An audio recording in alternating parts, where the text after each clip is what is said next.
नमस्कार दोस्तों, कैसे हैं आप सभी। आशा करती हूँ कि बढ़िया होंगे। आज छठा नवरात्रा है जब मैं वीडियो शूट कर रही हूँ। मैं माता के लिए भोग बनाने जा रही थी कि अचानक से मेरे सिलेंडर वगैरह सब खत्म हो गया और मेरा काम बहुत ज्यादा फैल गया। यूपी से है या जो लोग दिल्ली हरियाणा से है उन्हें पता होगा। कुछ पूछना चाह रही हूँ मैं। शाम की जब दिया बाती करते हैं इन दिनों में नवरात्रि में, तो क्या आपके घर में सांझी की आरती होती है? सांझी की आरती मतलब सांझी जो देवी की प्रतिमा हम अपने हाथों से बनाते हैं उसकी सॉरी, सांझी की जो माता जी है उनकी आरती करते हैं। और उनकी आरती ऐसे नहीं करते हैं कि जय अम्बे गौरी, वो तो करते ही है, लेकिन उसके अलावा ना एक प्रॉपर एक आरती होती है जो यूपी दिल्ली वाले लोग हरियाणा वाले लोग जानते होंगे। मैं आपको बताती हूँ, फिर जो भी लोग हैं बताना क्या आज उनके घर में वो आरती होती है। और जब हम छोटे थे तो अपने नेबर्स के घरों में वो सांझी की आरता बोलते हैं, सांझी का आरता करने जाते थे। और फिर एक और भी आता है बोई बोई, पता नहीं वो तो मैं भूल गई हूँ। बोई बोई में लड़के आते हैं और सांझी की आरता में लड़कियां जाती हैं। तो वो शाम को हर घर में एक थाली लेती हैं। उस पहले लेती थी, अब तो कल्चर एकदम विलुप्त हो चुका है, कुछ भी नहीं होता आजकल। इवन कंजक खाने कोई लड़की नहीं आती, सब इतनी कॉन्शियस हो गई है, कोई पेरेंट्स भी नहीं भेजना चाहते। और मुझे तो बहुत मजा आता था। हमारे यहाँ तो कंपटीशन टाइप हो जाता था कि भाई किसके किसके जब आरता करते थे तो किसके पास कितने पैसे होते थे और किसके पास कितना अनाज होता था। हमारे यहाँ का, मेरी मम्मी के गाँव का स्पेशली क्या रूल है, हमारे अगल बगल में सारे क्षेत्र का यही रूल था कि जैसे आप किसी के घर सांझी करने जा रहे हो तो लड़कियां ही जाती थी। तो वो ऐसे एक थाली लेती थी, उसमें दीपक होता था, थोड़ा अनाज होता था, अनाज ही होता था, अनाज को ही शुभ मानते हैं। कुछ लोग मक्का भी देते थे, जो कौन होता है वो भी देते थे। तो फॉर एग्जाम्पल जैसे मैं आपसे बात कर रही हूँ अभी कैमरे से, तो सांझी है फॉर एग्जाम्पल ये, तो आरती की जो थाली है उनको सबके घर में जाके सांझी के सामने जाके आरती करते थे और ऐसे बोलते थे तारी आरता सांझी माई आरता, आरता के फूल चमेली की बत्ती जल मेरे दिबले कुछ ऐसे था। मुझे एग्जैक्टली याद नहीं है क्योंकि मेरी शादी को 18 साल हो गए हैं।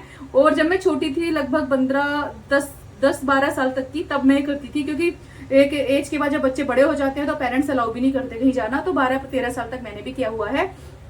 और अपने अगल बगल में जाते थे तो वो लोग ना कॉम्प्लीमेंट्री या एज ए ब्लेसिंग्स ना अनाज देते थे।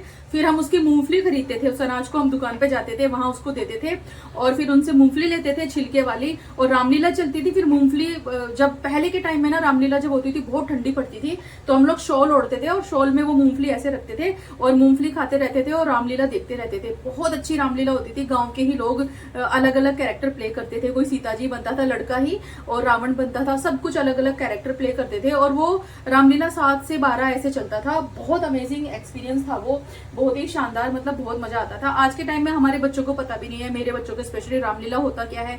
क्योंकि मैं घर से बाहर रहती हूँ दूर दूर, तो कभी ऐसा मौका ही नहीं मिला कि मैं इनको रामलीला दिखाऊं। दिल्ली में तो होता है, मेरे यहाँ अब वो बिल्कुल बंद हो चुका है। बहुत दूर से ना रावण आता था भाग के ऐसे। और सच में वो जो हनुमान जी बनते थे ना, जब जैसे जैसे थोड़ा एडवांस जमाना आता गया ना, तो उनको ऐसे तार के ऊपर ऐसे वो आते थे हनुमान जी उड़ के। जब वो लाते हैं ना पर्वत, कौन सा पर्वत होता है वो जिसपे वो वाटिक क्या होता है वो, लक्ष्मण जी के लिए जो वो बूटी लाते हैं ना, बूटी, संजीवनी बूटी, तो वो एकदम ऐसे आते थे जैसे सच में उड़ रहे हो। और हम जब छोटे थे तो डर जाते थे बच्चे। और जब वो आती थी रावण की सिस्टर, क्या नाम था उनका, जिनकी नाक कटी थी, रावण की सिस्टर का नाम मुझे याद है, लेकिन मुझे सब पता है लेकिन अभी देखो याद नहीं आ रहा है। उनकी सिस्टर का नाम जो भी था शाह से कुछ आ रहा है। तो उनकी जब नाक कटती है ना तो वो बड़ा एक विकराल रूप होता था उस टाइम पे। उसको देख के तो सारे बच्चे चीखते थे। और ये मतलब बहुत बहुत ही मजा आता था उन 9 डेज में। हम लोग 9 डेज में सारे गर्ल्स इकट्ठे होकर सबके घर जा जाके आरता करते थे। और एक दिन 9 डेज के बाद जो 10 डेज होता था उसमें बॉयज आते थे और वो बॉय बॉय करते थे, उनको भी मिलता था। हम लोग पैसे भी इकट्ठे करते थे, मूंगफली भी खाते थे, इंजॉय करते थे, फन एकदम, मतलब बहुत अमेजिंग वाला एक्सपीरियंस था वो। अब ये चीजें रहने गई है, तो आप मुझे बताना कि आज भी ऐसा होता है। मुझे लगता है ना ये जो कल्चर है ना इसे कंटिन्यू होना चाहिए। जैसे गांव का कल्चर, आजकल शहर में गांव के लोग ज्यादा मतलब शहर के लोग गांव की चीजें ज्यादा फॉलो करते हैं। वो ढूंढते हैं कि कहीं गाय का दूध मिल रहा है क्या, या कहीं ऑर्गेनिक मिलता है क्या, क्योंकि समहाउ वो रियलिटी है। गांव की जैसी लाइफ कोई हो नहीं सकती। बहुत अमेजिंग हेवन वाला एक्सपीरियंस होता है गांव में। और मैं और मेरे हस्बैंड तो बच्चों को सेटल करने के बाद वी आर प्लानिंग कि हम गांव में ही सेटल हो जाएंगे परमानेंट। एनीवेज माता रानी का भोग बनाना है मुझे। मेरा इस तरफ पनीर, उस तरफ मक्खन बन रहा है, घी बन रहा है। तो जी आज मैं बनाने वाली हूँ डोसा, और डोसा बनाने के लिए मैं सामक के चावल का इस्तेमाल करूंगी। बहुत अच्छी रेसिपी, आपको मजा आएगा, फटाफट बना सकते हो, विद इन फ्यू मिनट्स आपका डोसा बनेगा। आलू उबाल के रख लो। अगर प्लेन डोसा चाहिए तो दही के साथ खा सकते हो। जैसे कि मैंने कहा मैं नारियल की चटनी नहीं खाती हूँ, but if you want you can make नारियल का चटनी। और सुबह से कुछ नहीं खाया है, नहा धो के पूजा पाठ करके सीधा किचन में आई हूँ भोग बनाने के लिए। तो इस प्रॉपर रेसिपी में हमें चाहिएगा सामक का चावल, सामक के चावल जी, सामक के चावल, साबूदाना और जी दही चाहिएगा। ठीक है, चलो रेसिपी बना लेते हैं। पहले बिल्कुल भी देर नहीं करते हैं, क्लोजअप में रेसिपी दूंगी आपको अब बनाना। अब तो व्रत चल रहे हैं, लेकिन नॉर्मल डेज में भी you can make very healthy recipe, very tasty, very easy to make, बहुत क्रिस्पी शानदार डोसा। चलिए बनाना शुरू करते हैं। तो मैंने आज आपको मलाई से मक्खन बनाना भी सिखाया था, और वो जो मक्खन बनाकर दूध जैसा बचता है उस दूध से मैंने बनाया है पनीर। तो बेसिकली आपको इसे गर्म करना है, उबालना है, उसके बाद इसमें नींबू का रस पानी में मिलाकर डाल दीजिएगा थोड़ा थोड़ा करके, फिर आपका जो है पनीर बन जाएगा। फिर इसे आप किसी कपड़े में बांध लीजिए, पहले धो लीजिएगा नॉर्मल पानी से और फिर इसे बांध दीजिएगा। देखो कितनी चिकनाई है इस पर, कितनी शाइन है, तो बढ़िया आपका ये मक्खन बनेगा। अब जो डोसा बनाने के लिए 1 कप सामक के चावल, 1/4 कप लेना है आपको साबूदाना। दोनों ही चीजें व्रत में खाई जाती हैं। दोनों को अच्छे से फाइन पाउडर बना लीजिएगा मिक्सी के जार में डालकर। फिर इसमें डालेंगे 1/4 कप दही और 1 कप पानी लिया था मैंने, पहले आधा कप डाला और इसको ग्राइंड कर लिया। तो काफी गाढ़ा लग रहा था ये, तो जो 1 कप पानी में से बचा हुआ पानी था वो भी मैंने डाला, अच्छे से ग्राइंड किया। एकदम स्मूथ पेस्ट बनाना है, बिल्कुल ऐसा, लेकिन अभी भी ये गाढ़ा है। तो इसमें लगभग 1/4 कप पानी मैंने और डाला, सेंधा नमक डाला, और वापस से मैं इसे एक बार और ग्राइंड कर लूंगी ताकि सारी चीजें अच्छे से मिक्स हो जाए और ये बैटर एकदम स्मूथ क्रीमी हो जाए। अब इस बैटर को निकाल कर आप रख दीजिएगा 5-1 मिनट, उस टाइम तक रखिएगा जब तक कि मसाला तैयार हो। मसाला बना रही हूँ मैं अभी, जिसके लिए हरी मिर्च मैंने काट ली है। आपके यहाँ व्रत में क्या क्या खाते हैं वो भी कमेंट करके बताना, कौन कौन सी सब्जी खाते हैं। हमारे यहाँ आलू, हरी मिर्ची, लौकी, गाजर, टमाटर ये सब खाते हैं। तो मैंने एक पैन में डाला है थोड़ा सा शुद्ध घी, इसमें थोड़ा सा कुटा हुआ काजू मैंने डाला, इसको भूना 30 सेकंड्स। थोड़ा सा जीरा डाला और कुछ किशमिश के दाने डाले हैं, इनको भी भून लिया है, 30 सेकंड ही भूनना है। उसके बाद आपको डाल देना है खूब सारा करी पत्ता और उबले हुए आलू। तो जी मसाला बहुत शानदार बनता है, रेगुलर डेज में भी आप बनाना, आप नॉर्मल मसाला नहीं बनाएंगे, इतना स्वाद बनता है ये। अच्छे से ये आलू भून लेना मध्यम आंच पर 2 से 3 मिनट। थोड़े लाल लाल ये आलू हो जाते हैं जिनका स्वाद बहुत बहुत भर के आता है। थोड़ा सा काली मिर्ची का पाउडर और थोड़ा सा सेंधा नमक डालकर वापस से इस मसाले को 30 सेकंड भून लीजिएगा और गैस की फ्लेम बंद कर लीजिएगा। आपने कई प्रकार के डोसे खाए होंगे, लेकिन ये वाला डोसा बनाना आप, जो व्रत स्पेशल डोसा है, बहुत ही शानदार बनता है। मजे की बात यह है कि 10 मिनट में आपकी दोनों चीजें बनके तैयार हो जाएंगी, डोसा भी और ये मसाला भी। चटनी आप बना सकते हैं, धनिया की चटनी, नारियल खाते हैं तो उसकी चटनी, हमारे यहाँ नारियल नहीं खाते, मैं नहीं खाती हूँ, मुझे प्रॉब्लम होता है, कुछ पता नहीं क्या कारण है, पर मैं नहीं खा पाती हूँ। एनीवेज ये मिश्रण मैंने देखा 10 मिनट के बाद अच्छा से फूल गया है। ये थोड़ा सा गाढ़ा मुझे लगा तो मैंने 1 चम्मच इसमें पानी डाला, अच्छे से मिला दिया। बिल्कुल ऐसा आपको इसका टेक्सचर रखना है। थोड़ी सी देर रेस्ट जरूर कराइएगा आप इसे। और हाँ, अगर आप इनो वगैरह खाते हैं तो इसमें थोड़ी सी इनो भी आप डाल सकते हैं। जी भोग बनाने की पूरी तैयारी मैंने कर ली थी, और जैसे मैं भोग बनाने के लिए चली, मैंने देखा मेरी दोनों गैस बंद हो गई है। यू डोंट बिलीव, इस महीने 20 दिन ही चला है मेरा सिलेंडर, कारण मैंने बहुत सारी मिठाइयाँ ऑर्डर पे बनाई, 13 किलो मिठाई एक दिन में बनाई।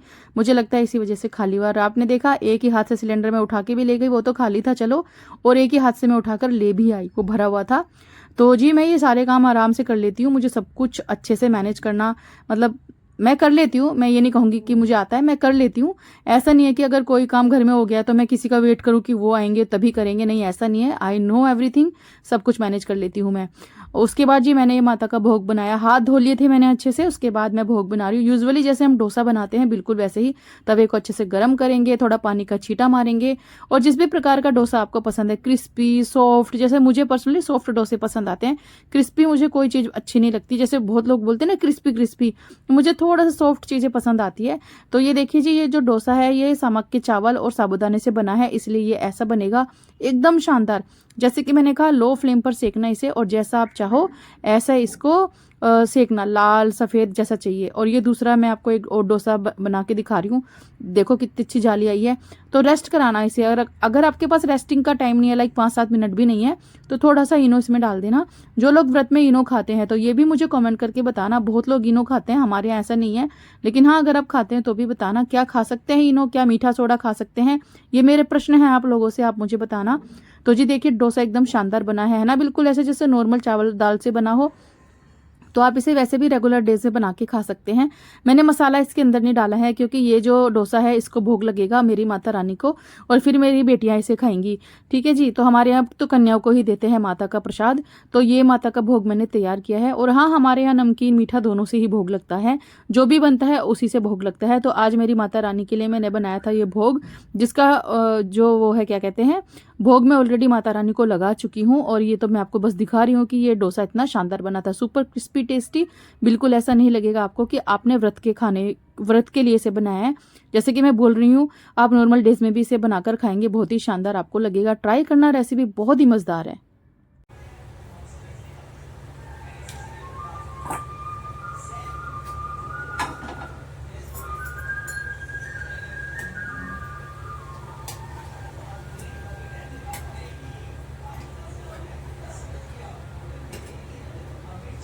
तो जी छठे दिन में मेरी माता का भोग बन के तैयार है। आज हमने बनाया है ये साबूदाने, ये डोसा, माता रानी के लिए डोसा बनाया है, मसाला बनाया है आलू वाला, बहुत ही शानदार। साथ में यार आई थिंक मुझे B12 लेना ही पड़ेगा सामने रखी चीजें भूल जाती हूँ। मखाने का रायता, ठीक है जी।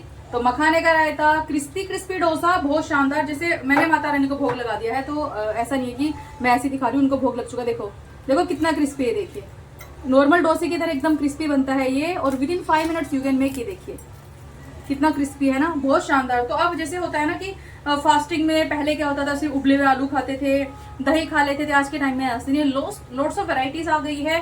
हम मम्मियाँ किचन में एक्सपेरिमेंट करती रहती हैं और कुछ ना कुछ नया बना ही लेती है। तो ये मैं देने जा रही हूँ अपने बच्चों को। माता रानी को भोग लग चुका है, मंदिर में है उनका भोग, और ये मेरे बच्चों के लिए। तो now I am going to serve them. बहुत खुश है वो भी कि मम्मा ने डोसा बनाया है, वो भी व्रत वाला डोसा, और बहुत ही बढ़िया। आप ट्राई करना, आपको पसंद आएगा। वीडियो पसंद आता है तो लाइक कमेंट शेयर जरूर करिएगा।